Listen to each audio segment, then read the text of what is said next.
Hello guys, good evening. Eto kakarating ko lang galing sa trabaho at dumiretso na ako sa New Falcon para maghanap ng murang isda kasi nakakamiss kasi yung pritong isda tapos may gulay na gatao, 'di ba? Nakakamiss talaga 'yun, guys. Tapos yun may nahanap ako, mahal pa rin guys, 14 real. So okay lang basta craving satisfy. Tara, luto tayo. So yan, guys, lilinisan ko na kasi mga muyan sa kwarto ko. My God. Kasi hanggang ngayon guys is nahihiya pa ako magluto-luto dito sa sa kusina namin kasi yung kapitbahay ko is puro mga lalaki sila. So nahihiya naman ako magluto-luto diyan guys. Tapos kapag darating yan sila, kakain sila dyan. So ayoko naman makadisturbo sa kanila. So meron naman akong lutuan sa kwarto at saka ino-open ko naman yung window ko. Don't worry. So yan, in-slice ko na guys para lagyan ko ng asin at saka pepper, English pepper, yung yung paminta. So gi-slice ko rin guys yung aking gulay guys kasi excited na talaga ako kumain.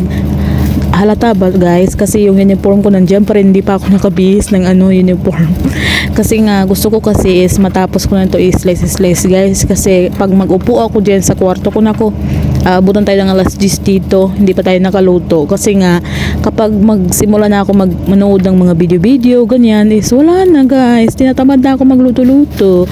Ang bagsak guys, itlog itlog lang luto, bukas na lang yan, ganun yung style ko. So yan guys, i-slice ko rin yung aking kalabasa. Tingnan nyo naman, ang laki ng kalabasang to, 1 real lang yan, char.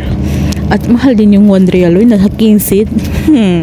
So yun nga guys, ang sakit ang paa ko kagabi, hindi ako nakatulog. Barikos bang tawag doon? Sa Tagalog po, barikos. Anong gamot niyan? Grabe yung sakit guys, hindi talaga ako makatulog kagabi.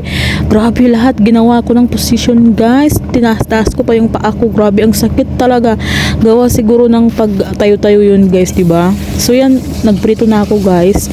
At amoy na amoy ko sa kwarto ko yung pinrito ko. Tapos guys, hindi ko pwede mag-asawa nito. Tingnan nyo naman. Hindi guys, hindi siguro mainit yung hindi mainit yung oil ko. English naman, hindi mainit guys. Kayo yun. Ayan yun na, basta makain. Uy, tapos yan, sinunod ko na rin yung aking gulay para madali yan naluto to guys. Tapos hindi yan gatas guys, gata yan guys. Hinalo-halo ko lang kasi nagabukol-bukol siya guys. Tapos hinalo ko sa aking baso. So yan guys, magluluto tayo ng gata na may pritong isda, diba? Ang sarap yan guys, ang sarap-sarap talaga. Craving satisfy talaga guys, nawawala talaga yung aking pagod ang dahil sa aking luto, charot. So yan guys, masarap talaga yan guys, favorite nyo ba yan? Ako kasi favorite ko masyado yan. Diba halata ang dami, ubos ko yan lahat, char. Hindi, sabi nila kasi kain na kain daw ako dito sa Qatar. Ay, alam nga naman ang gagawin ko dito sa Qatar.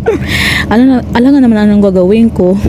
Hindi kasi guys, yung share ko lang yung kinakain ko everyday kasi nga everyday life nga dito sa Qatar. So share ko rin yung mga ulam ko, siyempre content sana all. So thank you pala sa lahat na nag-follow sa akin, sa lahat na hindi pa nakapollow, pasuyo naman paki-follow din. So follow and share po. Maraming salamat po sa inyo and thank you. Sana po is may blessing tayo lahat. Thank you.